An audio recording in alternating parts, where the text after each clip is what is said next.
Bismillahirrahmanirrahim.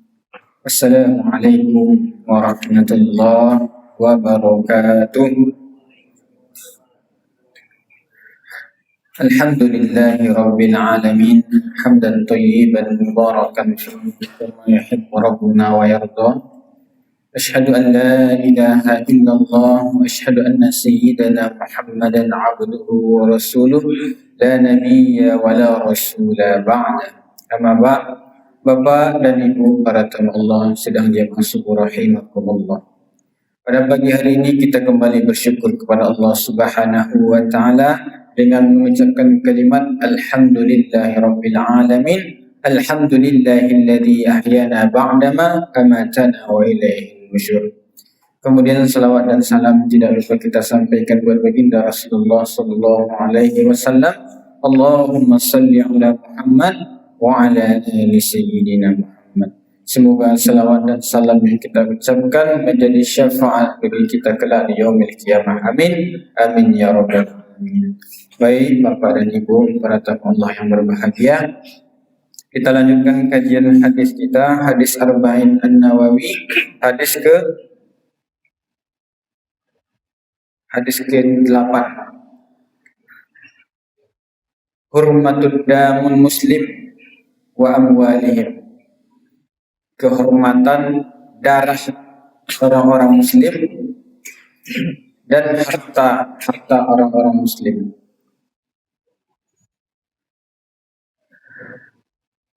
An Abdullah bin Umar radhiyallahu anhuma qala anna an-nabiy sallallahu alaihi wasallam qala umirtu an uqatilan nasa hatta yushhadu an la ilaha illallah wa anna muhammadar rasulullah wa aqimus salah wa yu'tuz zakah. Dalam hadis dikatakan, kita artikan satu-satu. Dari Abdullah ibn Umar, dari Abdullah anaknya Umar radhiyallahu anhu, semoga Allah merahmati mereka berdua. Umirtu an uqatila, saya diperintahkan oleh baginda Rasulullah sallallahu alaihi wasallam an uqatilan nas, untuk memerangi manusia. Imam An-Nawawi mengatakan an-nas di sini bukan seluruh umat manusia diperangi. Akan tetapi makna an-nas di hadis ini adalah orang-orang yang telah beriktikad, berkeyakinan memeluk agama Islam, telah bersyahadat asyhadu an la ilaha illallah, kemudian mendirikan salat, menunaikan zakat, kemudian mereka tidak mau menunaikannya. Mereka telah diperintahkan oleh Allah untuk melaksanakan hal tersebut, tapi mereka tidak mau melaksanakannya, maka perangilah. Ini dalam hadis. Jadi sangat ketat hukumnya, ya. Harus diperangi orang-orang yang tidak mau membayarkan zakat, tidak mau menunaikan ibadah salat. Fa idza fa'alu dzalik, jika mereka telah melaksanakan hal demikian, kata Rasulullah sallallahu alaihi wasallam, fa'asau dima'ahum wa amwalahum, maka itu telah tanggung jawab orang-orang Islam atas darahnya, atas harta mereka. Illa bihaqqil Islam, kecuali ada perkara-perkara syariat yang mereka langgar. Fahisabuhu 'ala Allah, maka hisabnya, perhitungannya di sisi Allah Subhanahu wa taala. Rawahu Bukhari wa Muslim. Hadis yang diriwayatkan oleh Bukhari dan Muslim. Baik Bapak dan Ibu, kita kaji satu-satu. Yang pertama, orang yang telah mengucapkan la ilaha illallah, kalimat tauhid, berarti mereka telah memegang kunci bahwa mereka telah memeluk agama Islam. Maka jangan pernah sekali-kali mengkafirkan orang-orang yang telah bersyahadat, mengkafirkan orang-orang yang telah mengucapkan kalimat asyhadu an la ilaha illallah wa asyhadu anna Muhammadar Rasulullah. Ini sangat-sangat berat. Karena apa Bapak dan Ibu? Kalimat tauhid, asyhadu an la ilaha illallah wa asyhadu anna Muhammadar Rasulullah adalah pokok dari agama Islam, adalah inti dari agama Islam. Seorang dikatakan beragama Islam adalah mereka yang mengucapkan dua kalimat syahadat. Oh, orang itu baik, orang itu banyak pahalanya, banyak zakatnya, banyak infaknya, tetapi mereka tidak pernah mengucapkan kalimat asyhadu an la ilaha illallah wa asyhadu anna Muhammadar Rasulullah, artinya mereka tetap di dalam keadaan non muslim, maka tidak ada gunanya di sisi Allah Subhanahu wa taala. Karena kunci surga itu adalah asyhadu an la ilaha illallah wa asyhadu anna Muhammadar Rasulullah. Baru kita dikatakan orang-orang yang beragama, orang-orang yang beriktikad, berkeyakinan bahwa akan ada hidup setelah kematian. Yakin bahwa Allah itu ada, yakin bahwa kehidupan setelah kematian itu ada, maka apa yang dikatakan oleh hadis setelahnya pasti akan dilaksanakan. Contohnya, wa yuqimus shalah, mereka mendirikan salat. Kalau tidak ada i'tikad tadi, tidak ada keyakinan di dalam dirinya bahwa Allah itu Maha ada, maka salat tidak akan mereka dirikan.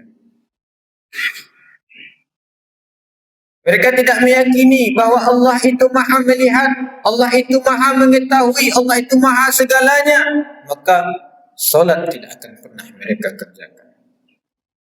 Kemudian yang kedua, wa yu'tuz zakah, mereka menunaikan zakat. Zakat terbagi menjadi dua sebagaimana yang telah kita sampaikan. Yang pertama zakat harta, zakat mal.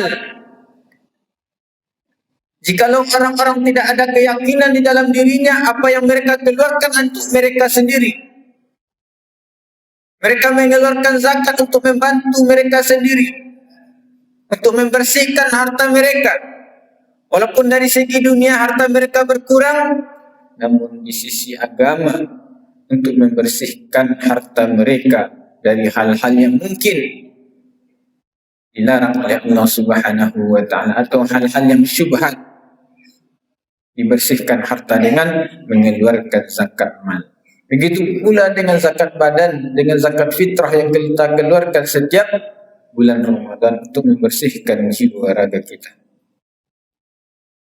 Itu i'tikad berawal dari keyakinan kita. Setelah ada pondasi beragama, setelah ada keyakinan asyhadu an la ilaha illallah, kemudian kita tunaikan ibadah salat kita antara kita dengan Allah Subhanahu wa taala menjadi penghubung. Allahu Akbar, Allah Maha Besar. Allahu Akbar artinya kita mengagungkan Allah. Allahu Akbar artinya kita yakin bahwa kehidupan ini di dunia ini adalah fana, tak ada apa-apa. Kalau kita bandingkan Bapak dan Ibu, kehidupan dunia dan akhirat itu jauh bedanya. Sehari di akhirat 1000 tahun di dunia Bapak dan Ibu. Beribadah siawak baru 60 tahun, beribadah pagi siang malam. Jika dibandingkan dengan akhirat, 1,5 jam hidup di akhirat. Aku tidak salah dalam hadis dikatakan, awak hidup di atas dunia ku antara azan dan iqamah. Kalau dibandingkan akhirat jauh bedanya Pak. Maka akan kita gantungkan kehidupan akhirat awak dan 1000 tahun tadi, dan sehari di akhirat 1000 tahun di dunia, awak gantungkan. Maksudnya apa? Balik-balik siapa di atas dunia. Diperintahkan beribadah, tak beribadah. Diperintahkan berbuat kebaikan, mengumpulkan pahala sebanyak-banyaknya, balik-balik siapa. Padahal Allah Jalla itu hari dikatakan, ya, awak itu ada kehidupan setelah mati, akan dihisap, akan dipertanggungjawabkan nanti di yaumil akhir. Kadang itu karena awak lupa, makanya awak ingat-ingat tu hari, awak ingat-ingat selalu. Kemudian Bapak dan Ibu, Kenapa harus diperangi, kata baginda Rasulullah sallallahu alaihi wasallam, orang-orang yang tidak mau menunaikan zakat, orang-orang yang tidak mau menunaikan ibadah salat, karena ini adalah fondasi kita. Ya, karena ini adalah pembeda antara orang-orang yang tidak beriman dengan orang-orang yang beriman. Salat penghubung antara kita dengan Allah Subhanahu wa taala. Jikalau salat tidak kita tegakkan, maka runtuh agama kita. Salat itu imaduddin, salat itu tiang daripada agama. Maka orang-orang yang telah mengerjakan hal demikian, maka kehormatannya, maka darahnya dijaga oleh Allah Subhanahu wa taala dan Rasulnya. Kita tidak boleh tidak boleh menzalimi orang-orang yang telah beriman.